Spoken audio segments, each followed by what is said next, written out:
Baby and a basket. Exodus chapter 1.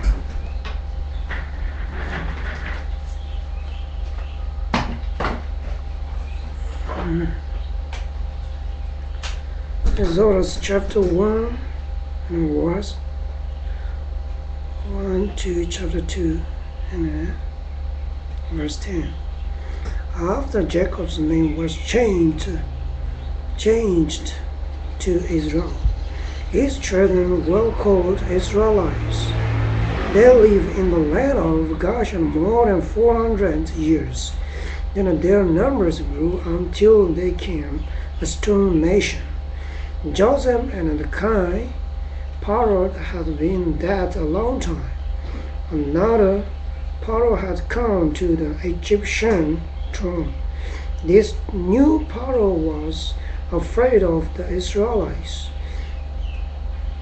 He thought, soon there will be more Israelites than Egyptians.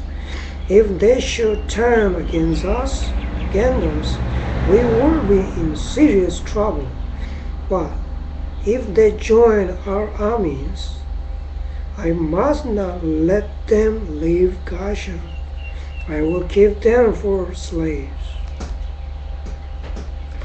Pharaoh called his people together and told them his fear. We must do something, he said, to stop the Israelites from becoming stronger and more powerful than we are.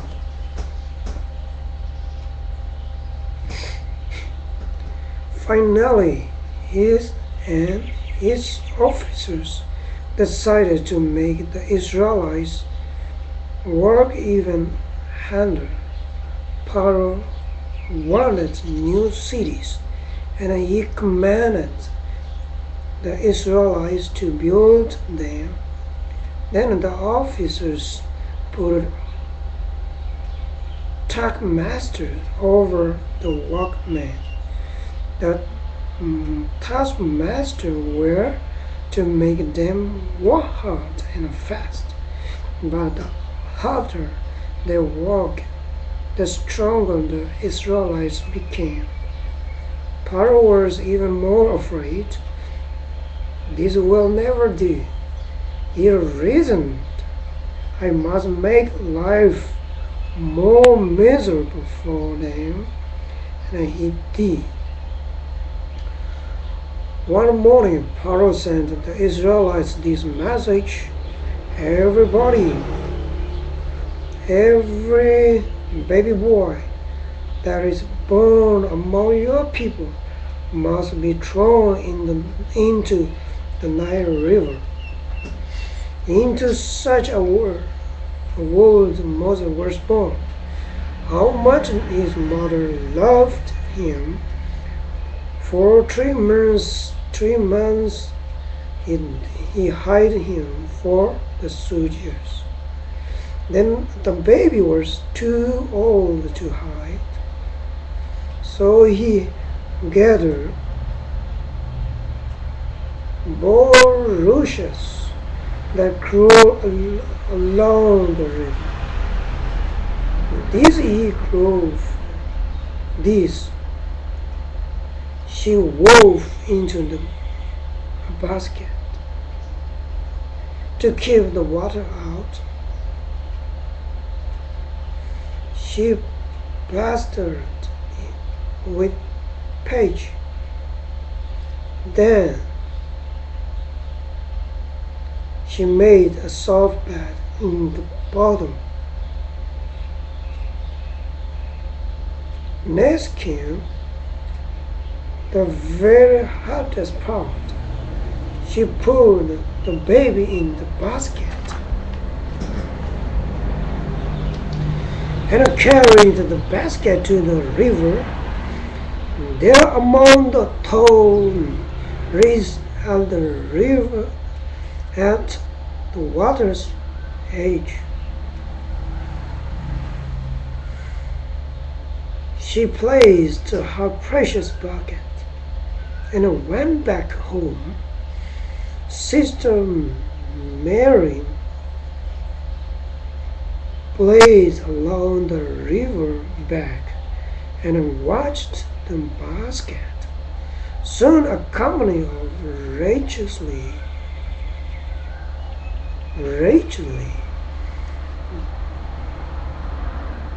dressed women appeared. One of them was the Egyptian princess, Pharaoh's daughter. They had come to bathe in the river. When the princess saw the strange-looking basket and floating among the reeds, she sent her maid to get it. What can be inside this basket? The woman wondered as they gathered round to see it open. How surprised they were to see a little baby. The baby was crying and the princess leaped down him and laughing. This is one of the Israelites' children, the princess said. He knew about the cruel commands her father had given. But how could she let this sweet little baby be killed? I will take him for my own, she decided. When Marian heard this, she ran to the princess and asked, "Should I get an Israelite woman to nurse this baby for you?" Of course, the baby would need a nurse, and the princess were glad to hear an Israelite woman. Miriam ran home and quickly brought her mother. How happy and thankful they were to carry the baby back home. No longer were they afraid of the soldiers, for everyone knew this baby had been adopted by Pharaoh's daughter. When the baby grew old enough to leave his mother, he was taken to live with the princess at Pharaoh's palace. The princess called him Moses, which means drawn out, because he had drawn him out of the water. Moses was given a royal education. As a prince, he would one day be a leader in the government, perhaps even the king of all Egypt. Moses becomes a shepherd.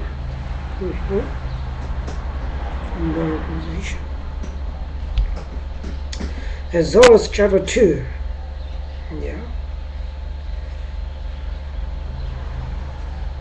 When the boy Moses grew to manhood, he did not forget his own people, the Israelites. Whenever he left the beautiful palace, he saw his people being mistreated by their taskmasters. What could Moses do? In his heart, he believed God had saved his life as a baby soul. He could help his people. How he longed for that time to come. He despised the riches of Egypt when he saw the hardships and poverty of the Israelites. He despised the Egyptian worship of the sun and the Nile River. When Moses was with the Israelites, he did wrong. When he came to one place, he saw an Egyptian beating an Israelite. How angry Moses was! He had seen Egyptians beating poor Israelites too often.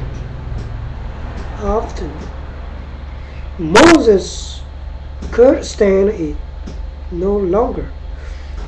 He killed the Egyptian and buried him in the sand.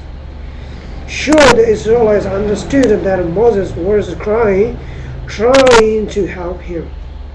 The next day Moses saw two Israelites quarrel and began to fight. Stepping between them, he asked, "Why are you so unkind to each other?" One answered crossly, "Who made you a ruler and a judge over us? Do you intend to kill me, as you killed that Egyptian yesterday?" When Moses heard this, he was afraid, and didn't his people know how much he loved them and how he longed to help? No, Pharaoh would want to kill him. He must find a place to hide. Perhaps he would be saved in the wilderness. After a long time, tiresome journey across the desert, Moses came to a well. Here he sat down to rest. Son of 7 young sisters came to draw water for their father's flock. As they watered the sheep, other shepherds came and tried to drive the sheep away. This had happened many times before, but this time Moses wasn't there to help the sisters. When the sisters returned home with the flocks, their father asked, "Why are you home so early today?" They replied, "We met a stranger at the well. He helped us when the man tried to drive our sheep away." But where is the stranger? Where is the stranger?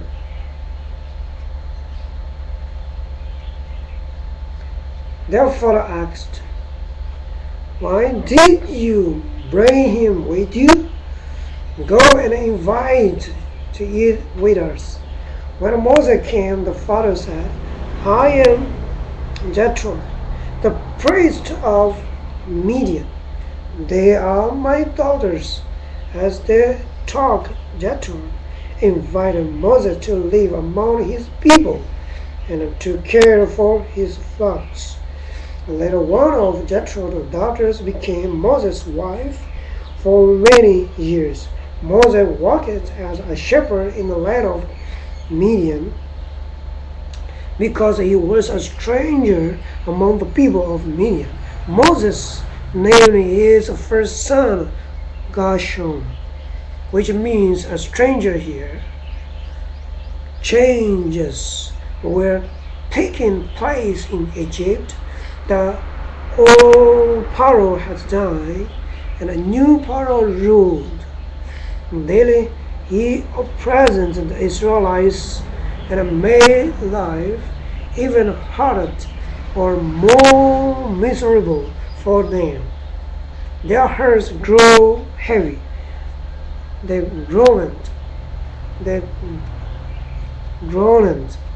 bearing their heavy burdens in anguish.